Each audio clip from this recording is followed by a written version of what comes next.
Você já ouviu dizer que a igreja será arrebatada antes da tribulação? Que os cristãos vão escapar do período mais difícil da história? Mas se eu te disser que a Bíblia mostra outra coisa, você acreditaria? Hoje vou te provar, com base nas Escrituras, que a igreja vai sim passar pela grande tribulação e que o arrebatamento, que dizem ser secreto, acontecerá após a grande tribulação. Fica comigo até o final e vamos ao vídeo. Vamos direto ao ponto. Apocalipse 20, do 4 ao 5 diz: Vi as almas dos que foram mortos por causa do testemunho de Jesus, que não adoraram a besta, e viveram e reinaram com Cristo 1000 anos. E esta é a primeira ressurreição. Preste bem atenção nesse finalzinho. E esta é a primeira ressurreição.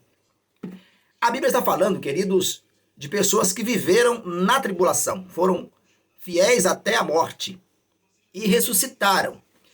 Se é a primeira ressurreição, então não tem como ter havido um arrebatamento secreto antes disso. Presta atenção. O arrebatamento e a ressurreição acontecem juntos. Agora, olha o que Paulo diz em 1 Tessalonicenses, capítulo 4, versículo 16 e 17.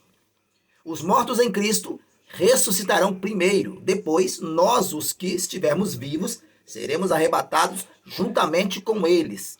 Bom, Paulo estava achando que ele estaria vivo no período que Jesus viesse buscar a igreja, ou que o anticristo aparecesse. Ou seja, o arrebatamento acontece junto com a ressurreição dos mortos em Cristo.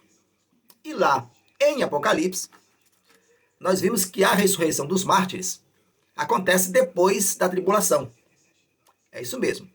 A conta fecha, a igreja estará presente durante a tribulação. É o que a Bíblia diz. Jesus disse o seguinte, em Mateus 24, do versículo 29 ao 31, olha o que ele diz. Logo depois da tribulação daqueles dias, ele enviará os seus anjos e reunirá os seus escolhidos. Jesus não está falando aí, queridos, de um arrebatamento secreto.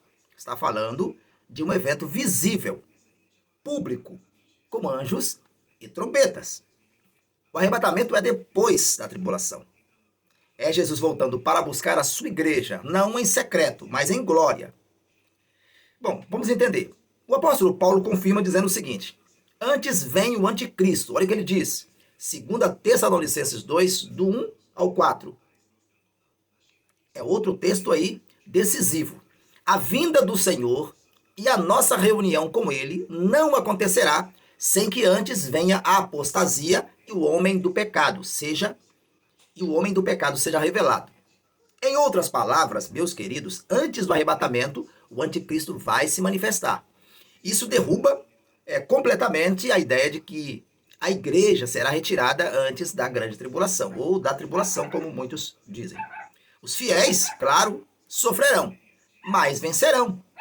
No livro de Daniel, capítulo 7, versículo 21 ao 22, fala do chifre, no caso aí o anticristo, fazendo guerra contra os santos, até que Deus os intervém.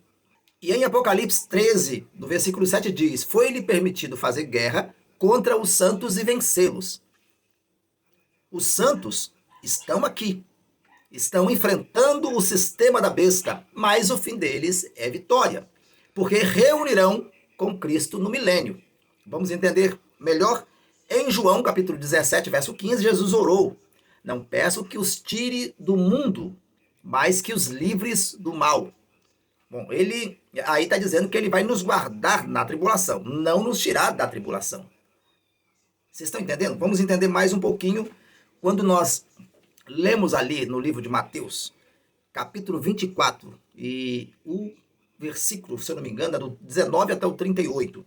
Fala que, ai das grávidas naquele dia. Então, se tem grávida naquele dia, é porque, na verdade, Jesus ainda não arrebatou a igreja. Porque nós, cristãos, entendemos o seguinte, com base na visão pré-tribulacionista, entendemos que, quando Jesus arrebata a igreja, todas as mulheres grávidas irão subir e a sua criança também. A não ser que a mãe não estiver firme em Cristo, a criança vai subir, porque a criança, segundo as Escrituras, ela não vai errar a porta do céu. Né? A Bíblia fala que o reino dos céus é feito de crianças, porque a criança não tem pecado, não tem maldade. Então, claro, tem uma idade aí. Mas vamos entender. Se a Bíblia diz que ai das grávidas naquele dia, é porque no dia da grande tribulação terá mulheres gestantes. E isso cai por terra a ideia de que a igreja já havia arrebatado todo mundo e naquele período não teria mulher gestante. Porque se a igreja já subiu para a glória, não teria possibilidade de ter ali nenhuma criança, nenhuma mãe dando à luz a um filho. Só para você ter uma ideia. E outra parte interessante também, no livro de Mateus, diz que vai ser um período de tão grande aflição que nunca houve e jamais haverá. Ou seja, o que está escrito em Mateus 24 ali em diante, que fala das dores, do princípio das dores, vai ser um período que nunca houve. Nem o período ali dos cristãos sendo perseguidos e mortos na arena, nem mesmo a perseguição da igreja pelo Império Romano, que aconteceu aí há 1500 anos atrás, e período nenhum se iguala ao que vai acontecer quando Jesus arrebatar a igreja. Mas o arrebatamento da igreja, entenda que será exatamente em um período de grande tribulação. Então, a visão pré-tribulacionista não tem como ela se basear, porque não tem como. A visão pré-tribulacionista está baseada em uma ideia de Margaret MacDonald e outros que viveram aí no século passado, tá bom? Um grande abraço e até o próximo vídeo, se Deus quiser.